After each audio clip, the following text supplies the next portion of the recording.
Há um tempo atrás eu fiz uma enquete ali nos stories, perguntando assim sobre o que vocês gostariam de me ouvir falar, além de café e air fryer. Então, teve algumas sugestões e tal, e uma das que mais chamou a atenção foi quando uma das opções, né, que tinha, que era sobre saúde mental, né? Sou psicóloga? Não, não sou psicóloga, mas eu tenho uma experiência com a saúde mental a partir da minha, né? Que me acompanha, na verdade, esse transtorno, vamos dizer, já há 12 anos. Então, a partir da minha experiência de saúde mental, que eu acho que é o ponto de partida dessa conversa. Então, eu não vou falar assim, o que todas as pessoas com depressão e ansiedade querem te dizer. Não, não vou falar em nome de uma comunidade. Porque assim como outras doenças, como outras patologias, as coisas acontecem diferentes para cada pessoa. Então, por exemplo, Covid-19. Teve pessoas que, infelizmente, mesmo sem comorbidade, faleceram dessa doença. E outras pessoas com comorbidade, com todo o cenário, né, para ir a óbito, acabaram sendo assintomáticos. Então, as coisas elas são muito diferentes para as pessoas, porque os organismos são diferentes. A gente tem alguns pontos de partida, né? E é a partir deles que eu quero conversar com vocês. Se esse vídeo te interessar, já deixa o teu like aí embaixo, né? Vai comentando o que tu acha, né? Qual que é a tua experiência, porque eu acho que é isso, falar é um pouco isso. O vídeo vai ficar longo? Provavelmente vai ficar bem longo. Mas eu acho que tem coisa muito importante a ser falada. Coisas talvez que eu nunca falei. Talvez não. Coisas que certamente eu nunca falei em lugar algum na internet. E eu acho que esse vídeo, pra mim, ele se torna quase que um epitáfio, assim, vamos dizer, né? Ele se torna algo que significa uma nova fase. Eu sou a Clara Oliveira, sou jornalista, falo sobre tudo, principalmente sobre café e air fryer, mas hoje eu vou falar sobre a minha experiência com saúde mental, depressão e ansiedade. Eu não vou começar de acordo com a ordem, tá? Eu vou conversando com vocês conforme o assunto vier. Eu poderia começar com o que talvez causou isso, quando que eu descobri que eu tinha esses dois transtornos, ou até mais, sei lá, o que eu fiz e como é que tá a minha vida. Essa seria a timeline normal, seria uma timeline lógica. Mas eu prefiro começar de uma outra forma, né? Eu prefiro começar, primeiro, com a questão da ansiedade, que muitas pessoas às vezes não sabem o que é e vão continuar não sabendo, porque acontece diferente para cada pessoa. Mas um dos sintomas que se tem é um cansaço. Você está sempre, né, vou falar da minha experiência, exausta, esgotada, cansada, porque o teu corpo está sempre ali alerta, querendo te dizer que alguma coisa vai acontecer, e se não aconteceu, vai acontecer. Isso é uma coisa assim que as pessoas não entendem, né? Eu posso chegar em casa, posso dormir a qualquer hora. Tem insônia? Eu não tenho insônia mais, já tive, mas não tenho insônia mais. Eu chego em casa às vezes do trabalho, sei lá, chego às 6h30 e eu vou dormir. E eu durmo porque eu tô cansada. E esse cansaço eu venho percebendo que ele vem ficando cada vez um pouco mais exacerbado, né? Isso à medida em que as crises vão ficando também um pouco mais exacerbadas. Então esse cansaço ele acompanha a crise. Não sei como é que é contigo, mas eu sinto muito cansaço. Existe uma coisa que é engraçado, que quem tem algum tipo de transtorno mental mente muito. Mente. Porque as pessoas passam pela gente e dizem assim: ei, fulano, tudo bem? Tu diz tudo. É uma coisa protocolar, ninguém quer saber se tá tudo bem e aquele teu tudo não vai fazer diferença nenhuma para eles. Mas na maioria das vezes, não está bem. E até mesmo para evitar explicações, evitar comentários sem necessidade, tu acaba mentindo. Né? Tem uma frase do Coringa, que eu vou colocar na tela, não sei se eu vou colocar na tela ou se eu vou colocar escrita, mas que é mais ou menos assim.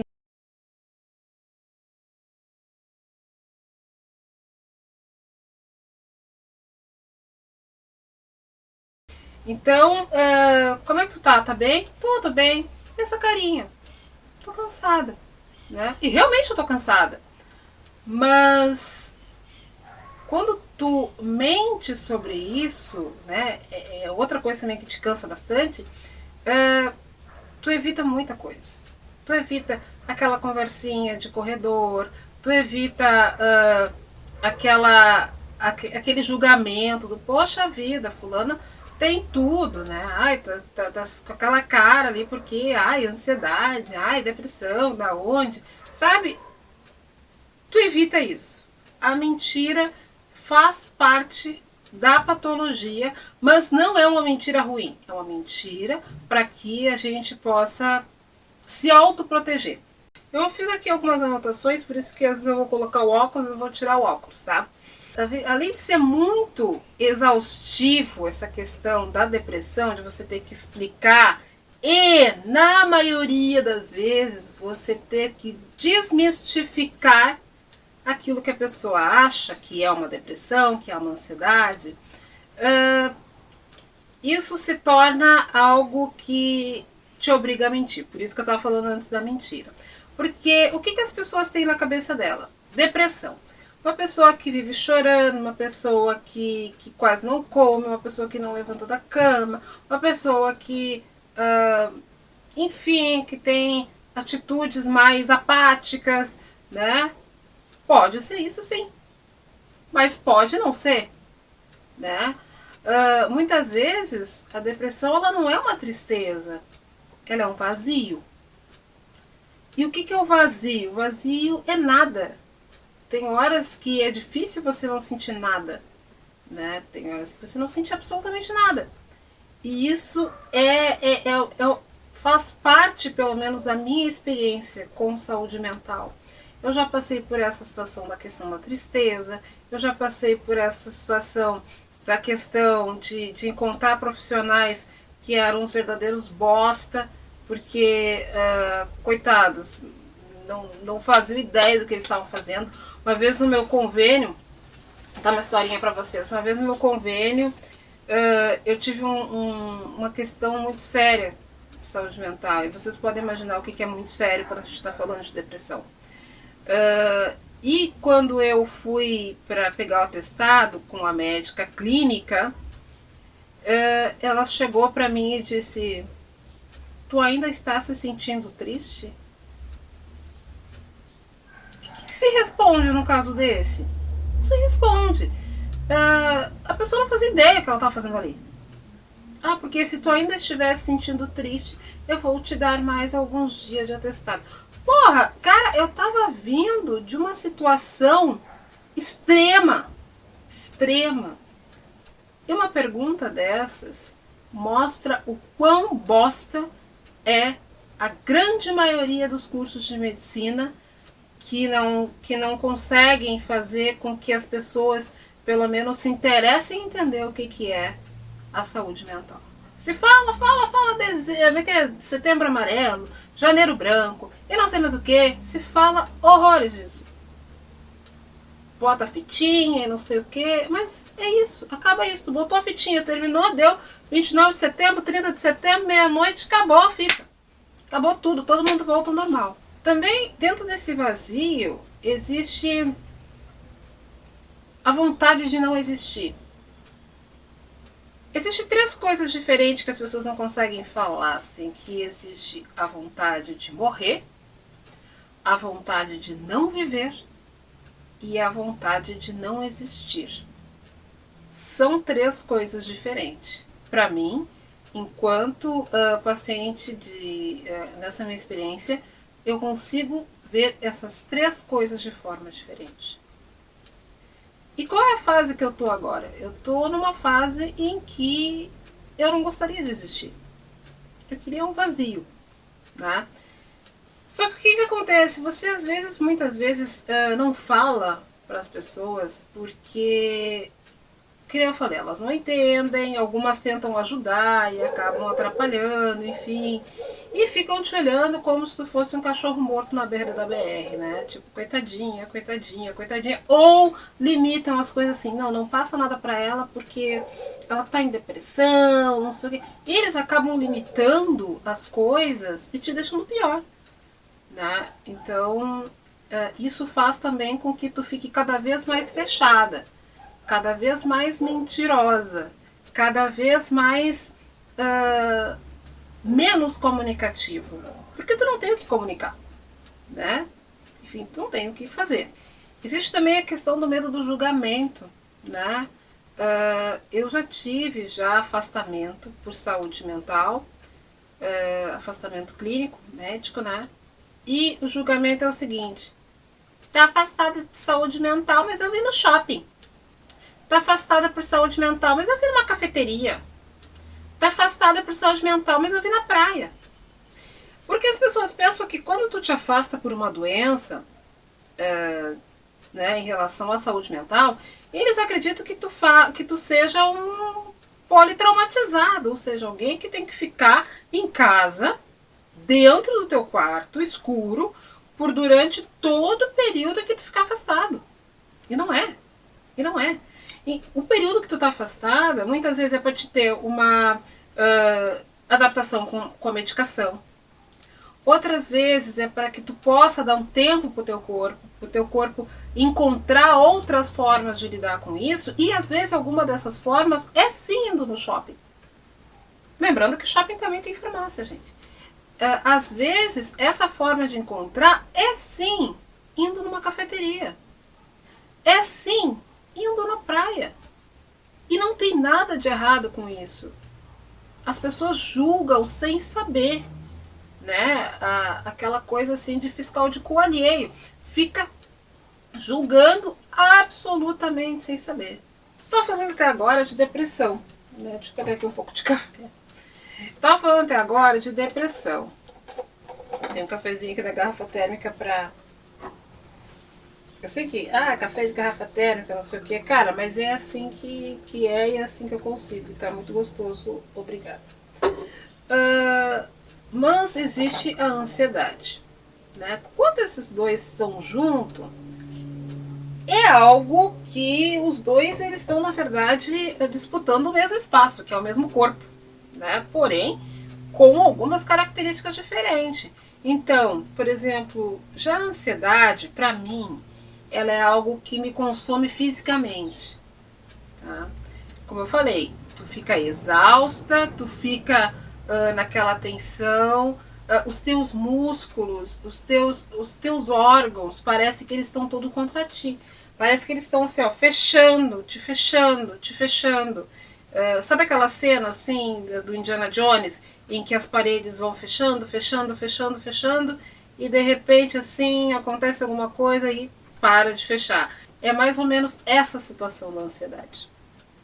É que o seu corpo ele responde e ele responde de uma forma muito peculiar, tremedeira. Algumas pessoas têm diarreia. Eu principalmente eu começo muito a tremer. Isso é a tremer. E eu sinto muito enrijecer os meus músculos, principalmente os músculos superiores, né? E os inferiores, né? Eu sinto muito isso. E eu sei que algo vai acontecer porque eu tenho um formigamento que começa aqui na língua. Por que? Não sei, porque começa na língua, poderia ter começado em qualquer parte, mas começa na língua esse formigamento. Quando esse formigamento começa, eu digo, puta que pariu, lá vamos nós. A ansiedade, por ser algo, pra mim, mais físico do que a depressão, ela se torna uma coisa mais difícil. E aí acho que dá pra gente falar um pouquinho mais em conjunto, né? Acho que a gente dá pra juntar um pouco o clubinho. muitos gestores em muitas empresas acham que você não foi trabalhar porque você simplesmente não quis trabalhar. Mas a grande verdade é que às vezes você não conseguiu sequer trabalhar. Você não conseguiu, às vezes, sequer fazer aquele movimento que é levanta da cama, bota o chinelo, pega, vai no banheiro, né, faz xixi, escova os dentes, toma banho, te arruma. Esses movimentos, às vezes, eles não saem. E se ele não sai, tu não consegue trabalhar. E daí começa, tá aí o atestado. Sabe que quando tu vai, tu tem ansiedade e tu vai, sei lá, numa UPA, numa unidade de saúde, num convênio em particular, enfim, seja onde for, eles te dão geralmente um tipo de medicamento, que é aquele sim, que a maioria das pessoas que têm ansiedade tem em casa.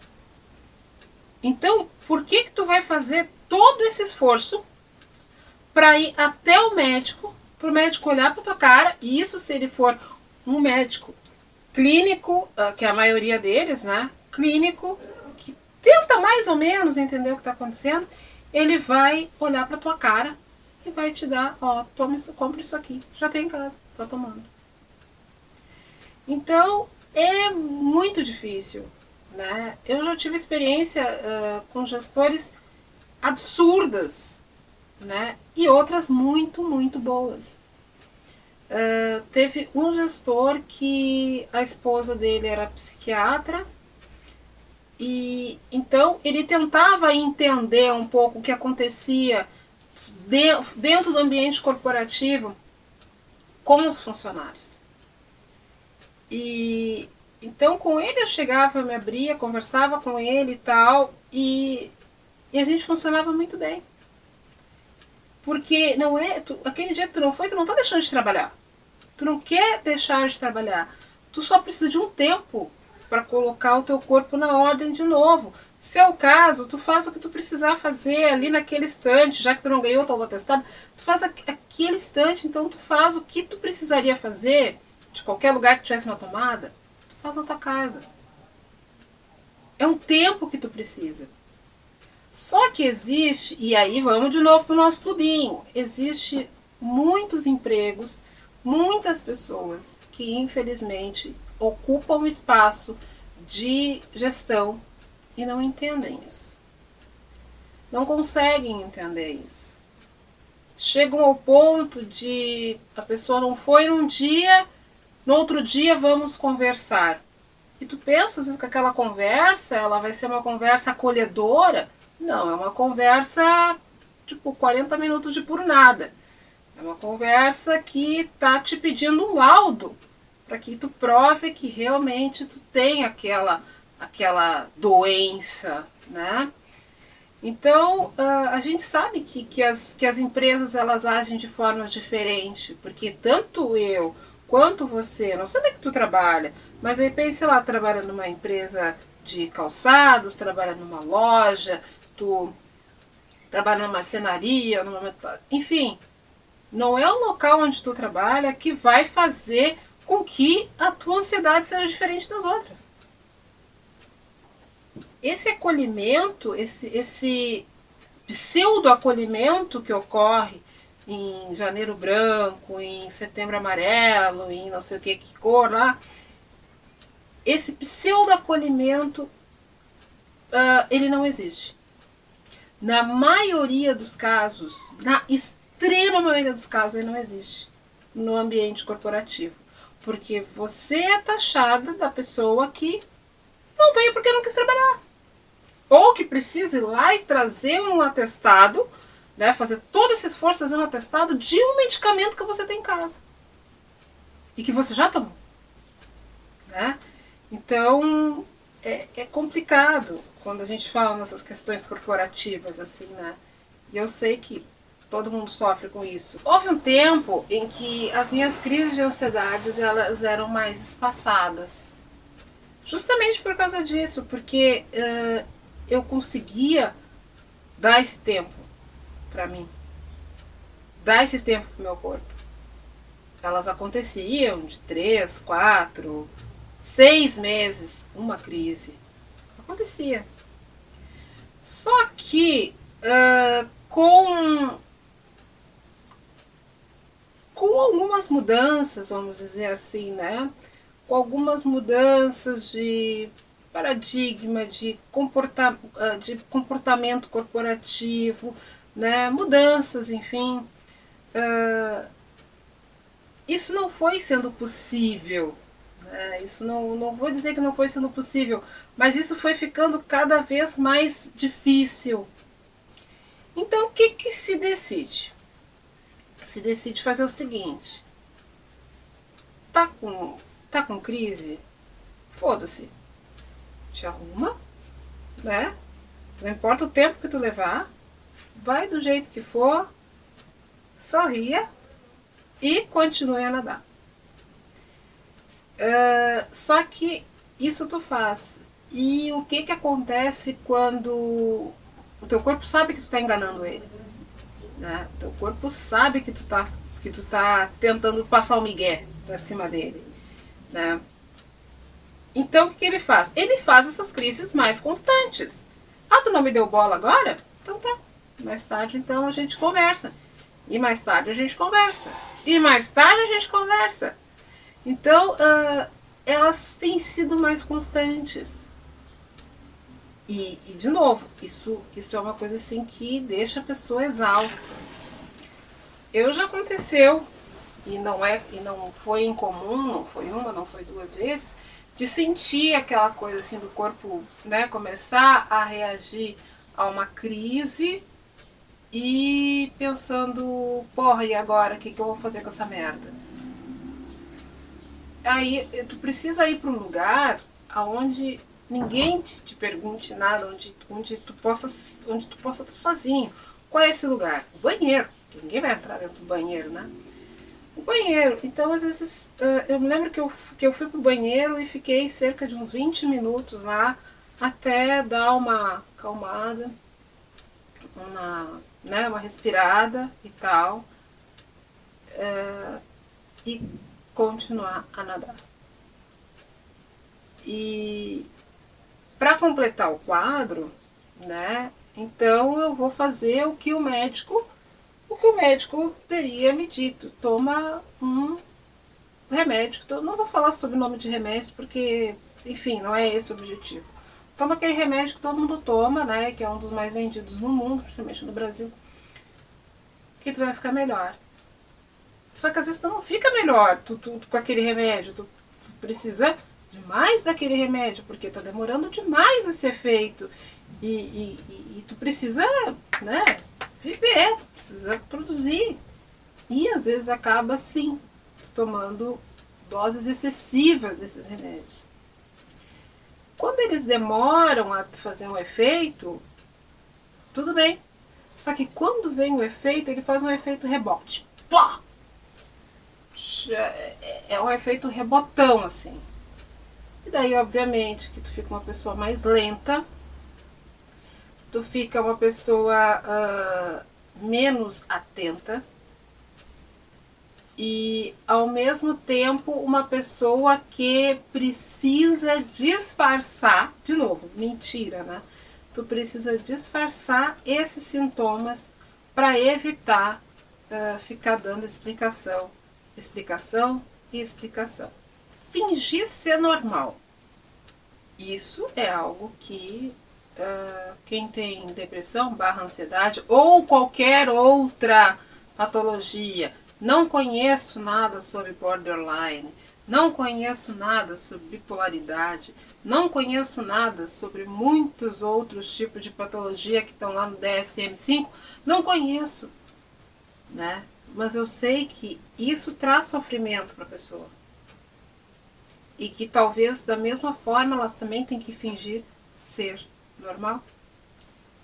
Porque o mundo voa e os espaços estão aí. E você é uma pessoa competente, é uma pessoa que realmente, quando pega alguma coisa para trabalhar, sabe como fazer, sabe como trabalhar.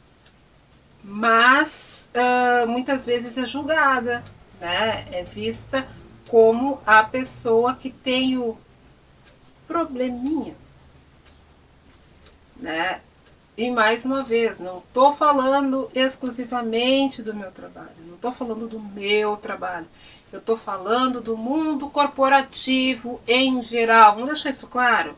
Do mundo corporativo em geral. Desde o cara que faz X lá na lanchonete, até o cara que trabalha como assessor parlamentar do deputado mais votado. Enfim, tá entendendo? É isso. Essa é a jogada. Às vezes o que as pessoas podem fazer e não fazem é assim, ó, se tu sofreu um acidente de carro, né? Tu sofreu um acidente de carro, tu ficou 15 dias fora, 20, 30, 60, enfim. E quando você volta, a primeira coisa que teus colegas perguntam é: e aí, como você tá? E nessas horas é diferente do e aí, tudo bem? E aí, tudo bem? Ninguém quer saber se tá tudo bem. Mas o e aí, como é que você tá? Você melhorou? Tu percebe que existe uma intenção genuína daquela pessoa de saber como é que você tá. Aconteceu há um tempo que eu estava numa dúvida se eu pedia banco de horas, porque eu tinha algumas horas, ou se eu pedia atestado, porque, de novo, eu estava exausta, estava tendo crises diárias, estava muito complicado. E eu pensei, cara, quer saber, eu vou pegar um banco de horas, eu acho que vai ficar melhor dessa forma, assim, né? Quando eu voltei, meus colegas de sala foram muito acolhedores, né? E aí, como é que tu tá? Como é que tá te sentindo? Como é que foi? Qualquer coisa conversa com a gente, sabe? Isso tu vê assim, ó, tipo assim, nós não entendemos porra nenhuma do que tu tá passando. Mas se tu quiser conversar, a gente tá aqui. Eu vou ficar quieta, eu vou calar minha boca, eu vou me resumir a minha ignorância, mas eu vou te ouvir. Se isso for importante para ti, eu vou te ouvir. Porém, naquele dia que eu voltei, aconteceu uma coisa muito engraçada. A primeira reunião que eu tive foi com uma pessoa superior, né, a mim, que sabia realmente que eu estava fora e tal. E não houve nem sequer o protocolar. Oi, e aí, tudo bem? Não houve isso. Não aconteceu. Esse tipo de coisa mostra que ou o mundo, as pessoas estão correndo demais, e não conseguem prestar atenção nas pessoas que estão ao teu lado, né? Ou falta humanização, ou é tudo junto. Porque assim como eu sou cobrada, as pessoas também são cobradas. Então, é válido que elas esqueçam que tu passou uma semana fora, né? Isso tendo uma semana anterior, uma semana muito bosta, né? É normal que elas possam esquecer e que realmente toque o que tiver para tocar, né? Então, de novo, isso acontece em todos os lugares. Se não acontece no teu lugar, talvez você trabalhe sozinho. Seria bom, né? Talvez isso aconteça. Quem te conhece sabe quando tu tá mal. Existe um ciclo, existe uma espécie de clube de apoio. As pessoas que realmente te conhecem, que realmente te acompanham, que realmente tiveram algum envolvimento contigo, fosse emocional, fosse profissional, e que vê que alguma coisa está estranha. Essa pessoa vê isso. Essas pessoas, elas fazem parte de uma rede de apoio, talvez mesmo sem saber. Porque é difícil, né, falar as coisas. E muitas vezes elas vêm e falam contigo, né? Elas vêm te demonstrar, te dizer assim, como eu falei, não entendo porra nenhuma disso aí, cara, mas eu quero te ajudar. Mas tu pode contar comigo. Mas qualquer coisa eu vou estar aqui do teu lado. E principalmente assim, é muito difícil quando a gente fala a questão de família. Existem famílias e famílias, né? Como já diriam os titãs, família, família, família. A minha família, ela sempre foi uma família muito acolhedora em diversas situações. Ao mesmo tempo, também a gente não era uma família que conversava muito sobre esse tipo de coisa. A gente conversava sobre novelas, sobre, enfim, sobre várias coisas, né? Falava bem, falava mal, falava dos outros, enfim. Mas das nossas próprias coisas, a gente quase não conversava. E então, muitas vezes se contava histórias do passado, a gente ria, né? A minha mãe contava histórias de quando ela era menor, né? De quando a avó trabalhava de empregada doméstica, as coisas que ela fazia. E era sempre muito engraçado, porque isso são coisas que fazem parte da história da nossa família, a gente não sabe. Agora, a questão da saúde mental, ela meio que veio inaugurada por mim. E veio numa situação muito extrema. E que, de novo, eu vou dizer, quando a gente fala em situação extrema, em saúde mental, você já pode tentar adivinhar o que eu estou falando. A partir dali eu comecei a conversar com ela. E eu percebia que algumas coisas ela não entendia, né? Mas ela me ouvia.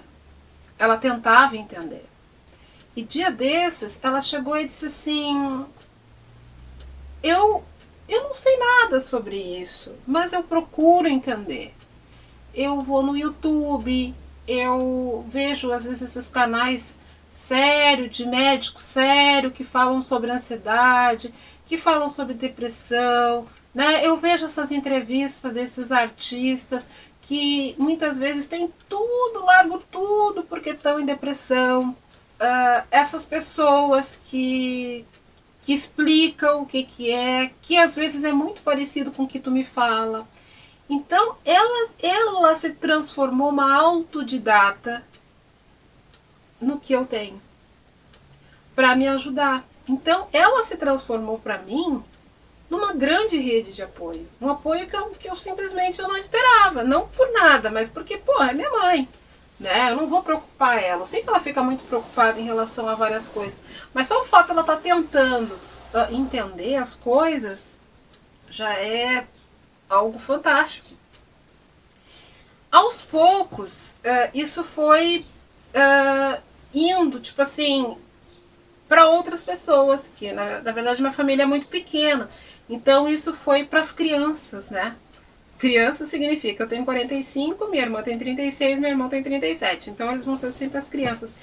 E aos poucos, eles também foram se integrando a isso, a essas informações, a essa rede de apoio. Meu irmão é o meu melhor amigo, é a pessoa que eu mais amo nesse mundo inteiro, né? E muitas vezes eu não queria falar para ele as coisas. E eu percebi que no momento em que eu comecei a falar para ele as coisas, ele começou a cuidar mais de mim. A estar mais ali do jeito dele. Entendeu? Mesmo que ele dissesse, já tomou teu remédio? Tu tá bem? Como é que foi hoje? Sabe? Então, acontece isso. A minha irmã, ela tem o jeito dela. Ela já é mais assim, mais ativa em outros sentidos. Então, ela chega assim, tomou teu remédio? Tá ali a água, depois não esquece. Entendeu? Tipo, mas cada um deles tem um jeito de cuidar. E eu acho que a gente tem que testar isso. A gente tem que testar a nossa família. Existe família que acha que isso é frescura, que é falta de Deus, que é bobagem, que é coisa de rico, que não sei o que. Existe. Mas a gente precisa ainda insistir na parte familiar. É eles que vão nos ajudar. Porque a família, se vocês perceberem, são os que menos sabem sobre a gente. Os amigos sabem, às vezes, o que aconteceu com a gente. Os amigos sabem detalhes do que aconteceu com a gente. Se você foi numa balada lá e fez merda, dificilmente tua mãe e teu pai vai saber. Quem vai saber vai ser teu amigo. Então, nós temos essa coisa de deixar a família de lado quando a nossa vida tá uma merda, né? Mas eu acho que... E eu aprendi muito que isso não leva a lugar nenhum. Eles também entenderam que tratamento psiquiátrico, psicológico, né? Tratamento psi, é erro e acerto. Eu fui diagnosticada com depressão em 2009 e ansiedade em 2015. De lá pra cá já passei por tantos psiquiatras, por tantas coisas. Eu já passei por internações, por uma internação de 29 dias, que inclusive deu inspiração para escrever o meu livro, que estava à venda na Amazon. Talvez volte ele. Na Amazon teve uma venda muito legal. Claro que virou um romance, né? Mas a base dele veio dessa clínica que eu tive que ficar internada por 29 dias. Tratamento é erro e acerto.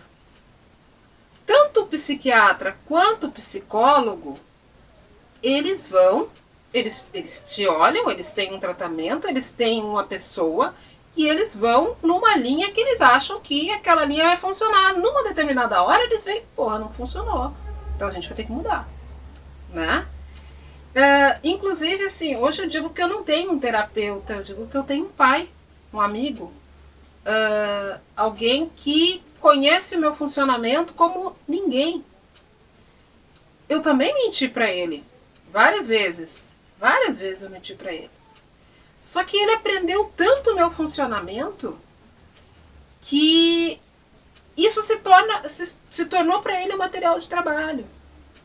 Ao ponto de, nas últimas sessões, claro que eu não vou dar detalhe, mas eu tive uma crise de ansiedade.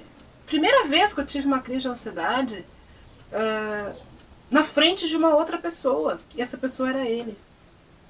Eu pensei que eu fosse chorar de hoje até 2026. E ele, como psiquiatra, como terapeuta, já esperava isso, sabia que isso um dia ia acontecer, mas ele estava lá, entendeu? Agora estou trocando de psiquiatra, não por conta do psiquiatra, que eu gostava muito, mas por conta do serviço que envolve esse psiquiatra, que eu acho que houve várias falhas, enfim. E vamos de novo. Erro e acerto o tempo todo. É a medicação, erro e acerto. É a conduta, erro e acerto. Isso para tudo. Para tudo que é doença mental acontece isso. Porque, como a Covid-19, nem tudo é igual para todo mundo. Mesmo que seja uma coisa. Existe pontos em comum, existe, mas nem tudo é igual para todo mundo. Quando tu acha que tu tá estabilizando, volta aquilo de novo. Isso é horrível, porque tu diz assim, porra, voltei para estaca zero. Mas não existe estaca zero quando tu tá fazendo um tratamento psicológico. Não existe. No momento em que tu já deu o primeiro passo, tu volta, mas tu nunca vai voltar a estaca zero. Não existe a estaca zero depois que tu já deu o primeiro passo. Isso não existe. Então, cabe muito ao terapeuta te conduzir isso, né? Porque ele conhece teu funcionamento. Né? Ele sabe que tu não é a única pessoa, embora tu ache que é a única pessoa que tem aquilo, né? Ele sabe que não é. Então, ele já tem uma experiência do que deu certo, do que deu errado e do que pode dar certo ou errado para ti.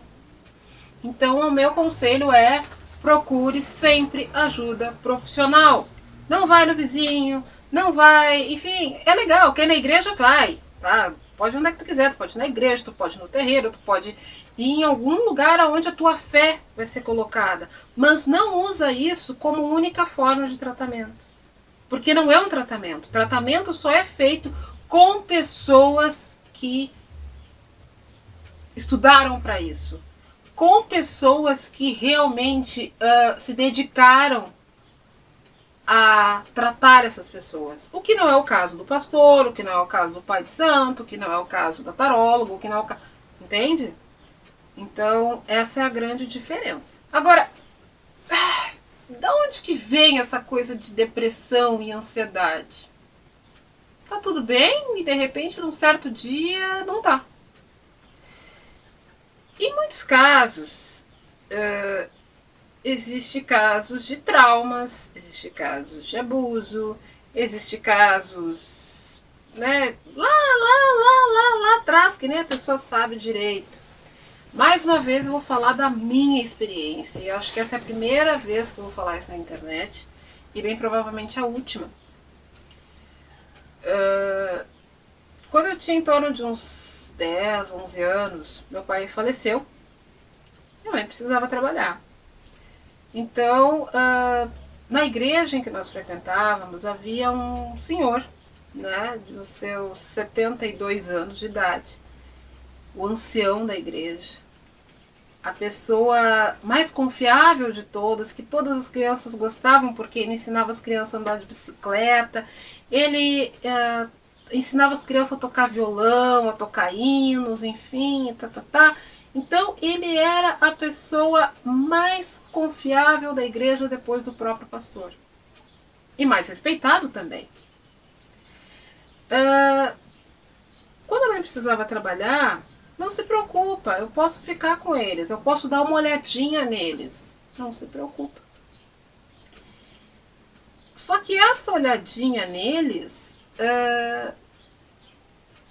mostrou com que essa pessoa tão respeitada, tão amigo de todos, era um abusador. Infelizmente, eu fiquei sabendo da pior forma. E soube que isso aconteceu com outras meninas também da mesma idade, um pouquinho mais velha, um pouquinho mais nova, né? E aí pergunta, tá, mas por que tu não contou na época pra tua mãe? Porque tu é a culpada. Eles fazem de uma forma que tu é a culpada. Se tu falar alguma coisa pra tua mãe, se tu falar qualquer coisa, eu vou contar pra tua mãe. Era óbvio, 40 anos depois eu sei que não ia contar porra nenhuma. Se tu não fizer isso, vai ser a tua irmã. Isso na minha cara.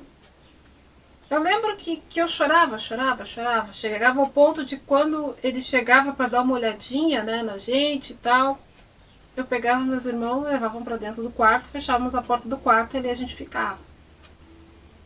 E eu não vou culpar ninguém em relação a isso, porque a culpa é do abusador. Não é da mãe que confiou na pessoa mais confiável da igreja, não é da criança que foi abusada, não é do vizinho que não ouviu, não é do abusador. Essa é a culpa. Então, e é uma coisa muito difícil de você carregar isso. Houve acho que foi 2013, eu acho, que eu não lembro agora, depois eu dou uma olhada na internet, talvez eu coloque aí ou não, ou você vai dar um Google, que a Xuxa deu uma entrevista no Fantástico falando sobre a questão dela ter sido abusada. Eu fui abusada. Então, eu sei o que uma criança sente, sabe? A gente sente vergonha, a gente não quer falar sobre isso. A gente acha que a gente é culpada. A gente acha que... Eu sempre achei que eu estava fazendo alguma coisa. E quando isso veio à tona, eu acabei conversando com a minha mãe sobre isso. Eu não vou esquecer jamais da expressão dela. Era uma expressão de culpa que ela não tinha, óbvio que não, com uma expressão de puta que pariu, velho, na minha casa, sabe? Então, eu não posso, não existe culpados nessa história. Se você ainda estiver vendo esse vídeo, eu peço para que você deixe seu like ou deixe um emoji qualquer, só para eu saber até onde que as pessoas estão vendo, porque esse vídeo ele é bem longo, né? Então só para saber se você ainda está aí. Aos poucos, a vida elas foram ficando esquisitas. Você vai perdendo a confiança nas pessoas. Porque se as pessoas de maior desconfiança tua fazem uma porra dessa, como é que tu vai confiar em alguém que diz que você pode confiar nela, né? Existe uma coisa muito difícil. A palavra confiança para mim é algo que eu acho muito complicado e que eu não consigo lidar muito bem com ela. Você vai perdendo a confiança e as coisas vão ficando cada vez mais esquisitas. Esquisitas no sentido em que às vezes você não entende por que quando um cara olha pra ti e tu olha pra ele, tu olha pro chão e diz, não é pra mim que ele tá olhando. Afinal, eu sou um lixo. Né? É pra minha amiga do lado. Quer dizer, pra ti. Tá, mas ele não vai ficar a vida inteira esperando, né? Tu não se sentir mais um lixo, né? Daí ele pega e vai embora. As coisas esquisitas, elas aconteceram principalmente quando eu fui diagnosticada mesmo com depressão em 2009. Porque as pessoas diziam, não, tu não tem depressão, gente do céu. Tu é uma pessoa... Clairezinha, tu é uma pessoa alegre. Tu é uma pessoa bacana. Tu é uma pessoa... Não, tu não é uma pessoa que vive chorando. Tu não... Sabe, aqueles estereótipos todos, tu não pode ter. Isso aí foi um erro desse profissional. Ele quer te vender remédio. Mas como eu disse, a depressão ela não tem uma cara. O Whindersson Nunes tem depressão. Felipe Neto está se tratando de depressão. E qual é a cara deles? Entendeu? E assim outras pessoas também que se tratam de depressão e ansiedade, blá, blá, blá, blá, blá. E essas são a cara que elas têm. Essa é a minha cara. Não existe uma cara para esse tipo de coisa. À medida que eu ia amadurecendo, as coisas elas iam ficando mais estranhas e mais estranhas e mais estranhas, até que em 2012 eu fui internada em Montenegro. Nesses 45 anos de idade que eu tive, e essa é a primeira vez que eu vou falar talvez sobre isso, e provavelmente a última, eu tive 3 tentativas de suicídio. A questão é que assim, existem várias fases, né? Existe a fase do pensamento negativo, a fase da ideação, a fase de planos, a fase da tentativa, a fase do para-suicídio, que depois você põe no Google aí e vai tentar saber o que é, e a fase do suicídio em si. Eu me senti um lixo. Eu pensava muito no meu irmão. Muito no meu irmão. Muito, muito, muito, muito, muito, muito, muito. E pensava assim, meu Deus, meu amigo, sabe? Mas eu já passei por isso. Eu sei o que é isso. Então, por isso que eu digo assim, hoje, por exemplo, eu sei que hoje, embora eu tenha essa vontade de não existir, vamos dizer assim, eu não vou matar hoje, nem amanhã, nem semana que vem, talvez nem daqui a 5 anos.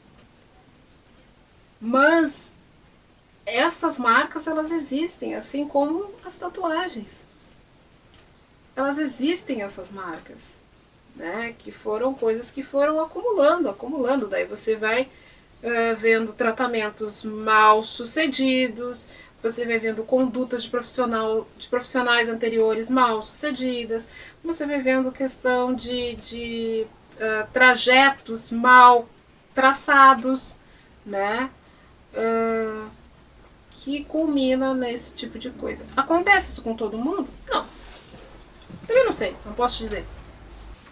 Uma coisa que eu quero deixar bem claro, assim, é que quem tem depressão, ansiedade, né, não vou falar das outras patologias, mas pode ser que seja, né, é uma pessoa que ri, que faz piada, que vai em cafeteria, que vai a shopping, que se maquia, que usa brinco, que tá ali na roda de amigos, tá do seu lado, ali fingindo que nada tá acontecendo.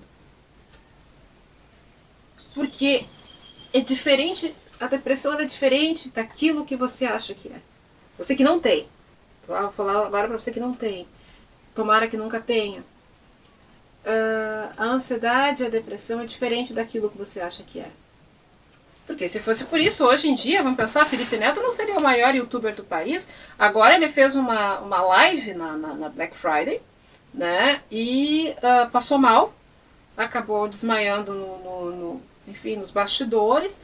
E tem uma teoria, né, de um estudador, um pesquisador, né, que fala justamente sobre isso, que ele estava se tratando sobre a questão de depressão e que aquele momento pode ter sido algum ápice um pouco mais boom ali naquela vida dele. Mas ele estava lá no outro dia, nos stories, lá, conversando e pá, não sei o que, beleza. Amanhã ele vai estar lá comemorando que ele ganhou um processo de uma pessoa escrota e vai estar fazendo jogos, e vai estar fazendo live, e a vida dele continua. Ele tem depressão? Tem. O Whindersson Nunes vai pra cá, vai pra lá. Tem depressão? Tem. Fulano de tal vai pra cá. Tem ansiedade? Tem. As pessoas fazem de tudo. Ou não. Depende do grau também, né? Eu já tive épocas que eu não conseguia levantar da cama. Depende o grau. Mas você não pode pré-julgar essas pessoas.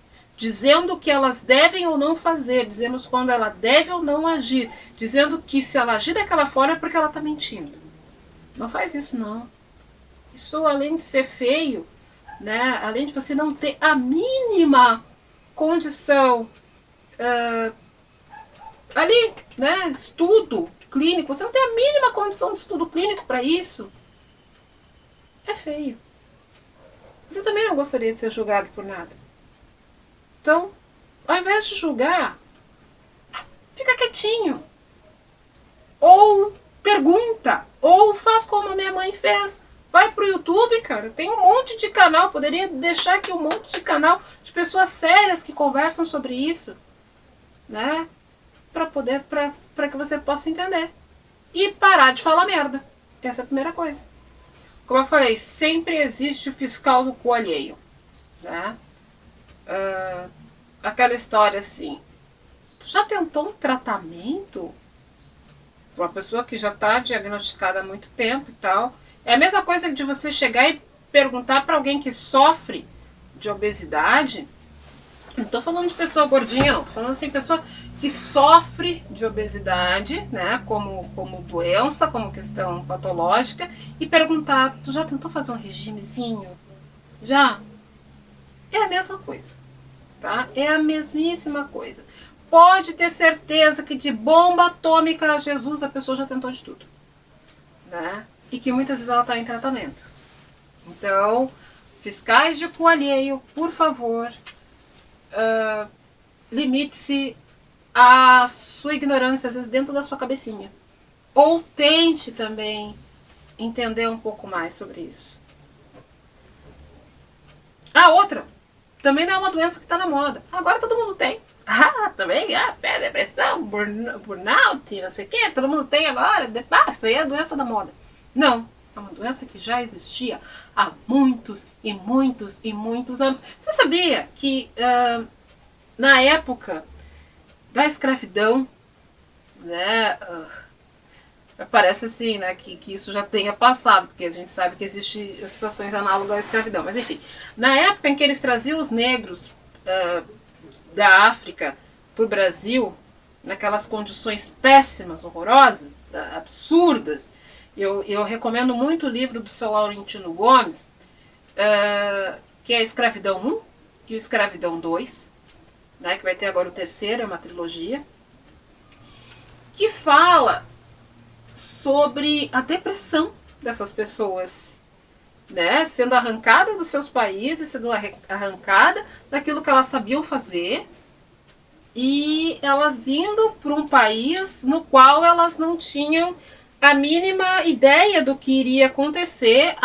já começava pelo sofrimento, né, de dias e dias aguardando antes de entrar nos navios, porque não era assim, pegava a pessoa, entrava no navio, não era um navio da CVC, entendeu? Não era o cruzeiro do Zezé de Camargo e Luciano, era algo que tinha um absurdo, era coisa absurda. E muitas dessas pessoas morriam de depressão. Se eu não me engano, o nome da doença, acho que era Banzo, como eles davam um nome àquela doença. E outras pessoas, ao ver as outras pessoas morrendo, também morriam de depressão. Só que não era esse nome que tinha na época. Então não vem me dizer que isso é moda, porque isso aí a gente já tem, desde 1500 talvez, Jesus Cristo andando na Terra, né, em alguma passagem bíblica, talvez tenha alguém que tenha sofrido de depressão. Né? Mas a gente não sabe dizer, porque as pessoas também não sabiam como definir isso. Muitas vezes eu passo semanas sem postar nada aqui. Eu já perdi trabalhos por falta de engajamento. Porque eu passei semanas sem postar. E a gente é um pouco escravo, né, do YouTube, um pouco escravo do Instagram, um pouco escravo dessas redes sociais, porque uma vez eu estava vendo aquele programa do Rafinha Bastos, que eu acho legal, aquele podcast mais de 8 minutos, que alguém disse, acho que foi o Pirula que falou que era um moedor de carne. Se você não fizer o que o YouTube quer, você está no moedor de carne. Então, já perdi algumas coisas, alguns trabalhos justamente por isso. Mas eu priorizei uma coisa que se chama minha saúde mental. Não tô afim de gravar, não vou gravar. Hoje eu tô afim de gravar um vídeo, sei lá, de 1 hora, eu vou gravar um vídeo de 1 hora. Amanhã eu quero gravar um vídeo de café, tem vários cafés que eu gostaria de falar pra vocês, várias coisas que eu descobri com a Airfry que eu gostaria de falar pra vocês, mas eu não tô afim. Eu tô afim de hoje falar sobre algo que eu nunca falei. Eu tenho a noção de que eu tô doente, sim. Embora fazendo tratamento, embora fazendo, enfim, tudo que seu mestre mandar, eu tenho essa noção de que eu tô num momento no qual eu estou doente, sim. Mas é uma doença que não tem cura, então tu vai tá doente a vida inteira. Em parte você tem razão. Mas eu sinto então, para te explicar melhor, que eu tô no ápice dessa doença. Eu tô no ápice dela. E tá no ápice não é uma coisa legal, não. Não é. Mas, mesmo assim, a gente precisa continuar a nadar.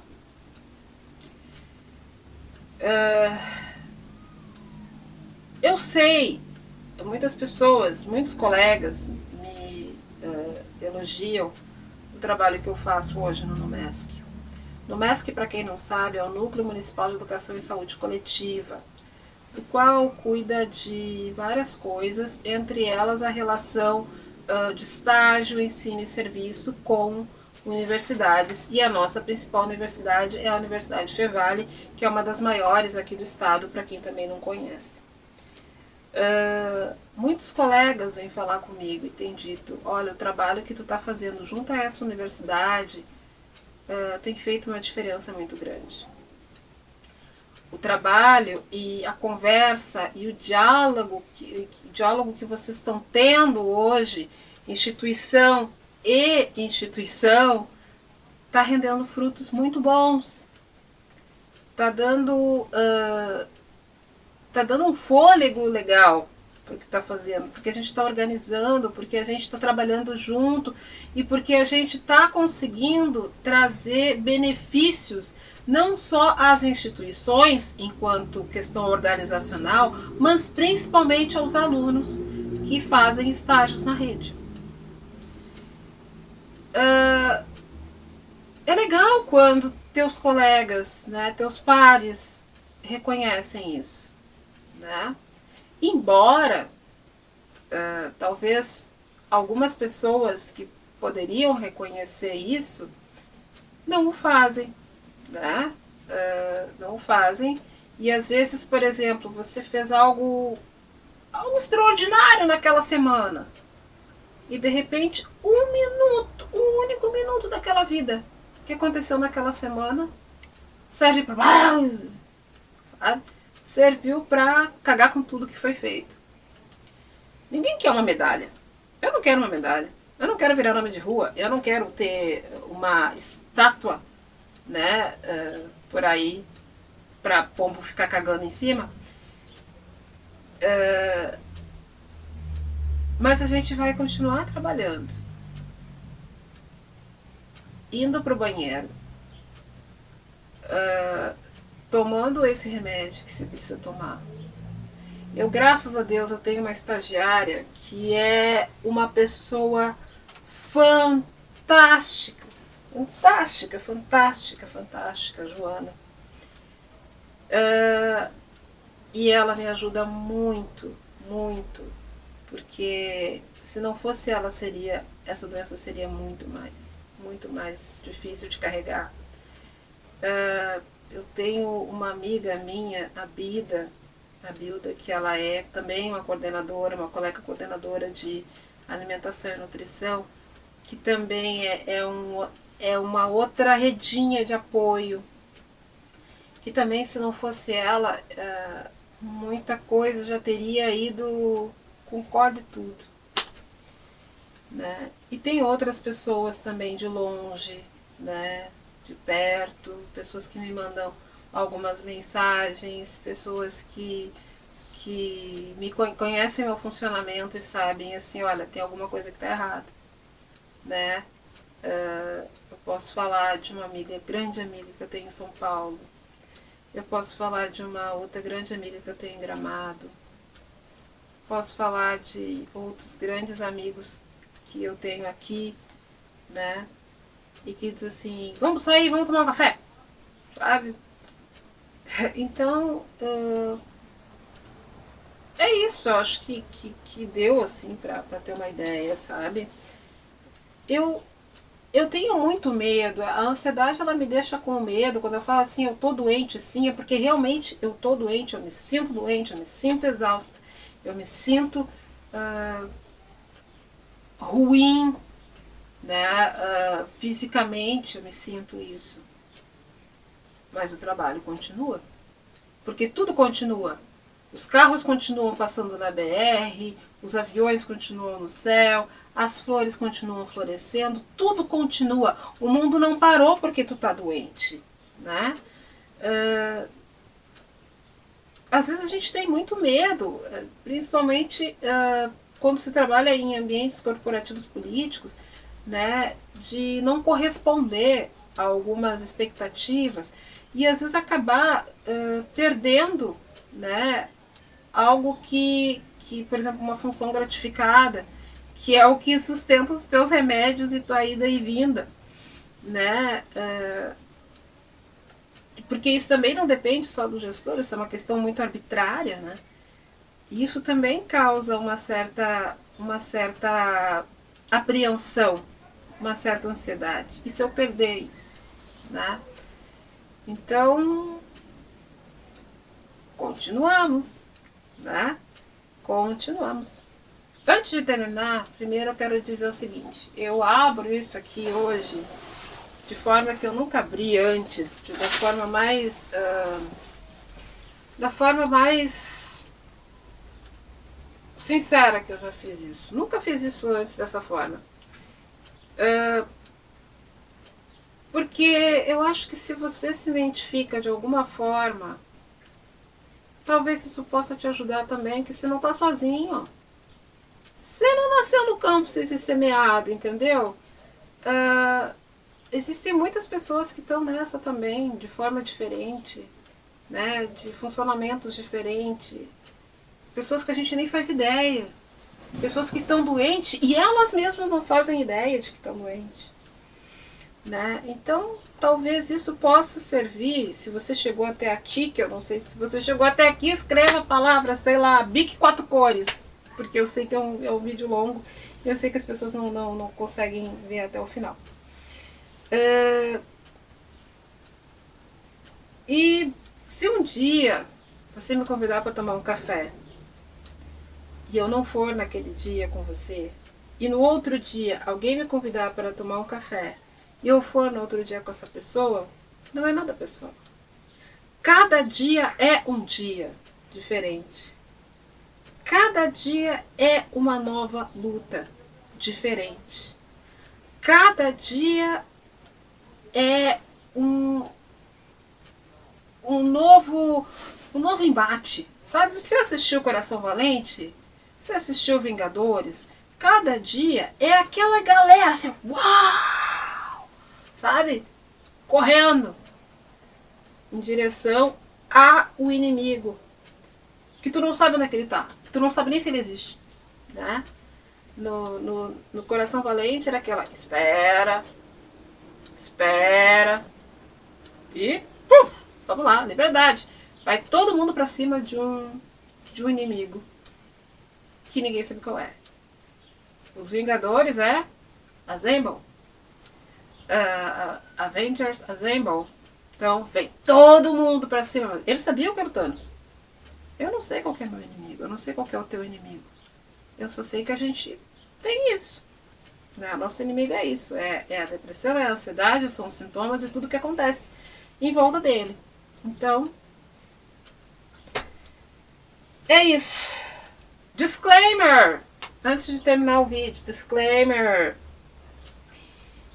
Esse vídeo não é para reclamar. Não é para justificar. Não é para... Eu não estou falando especificamente do meu trabalho. Não estou reclamando do meu trabalho. Não estou reclamando das pessoas que trabalham comigo.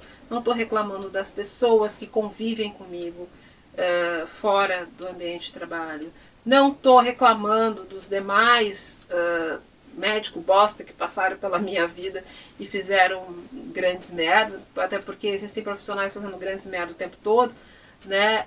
Mas é uma forma que eu encontrei hoje de me abrir.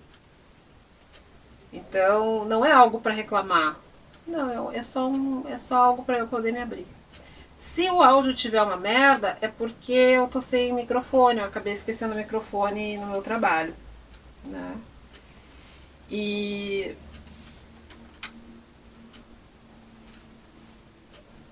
é isso.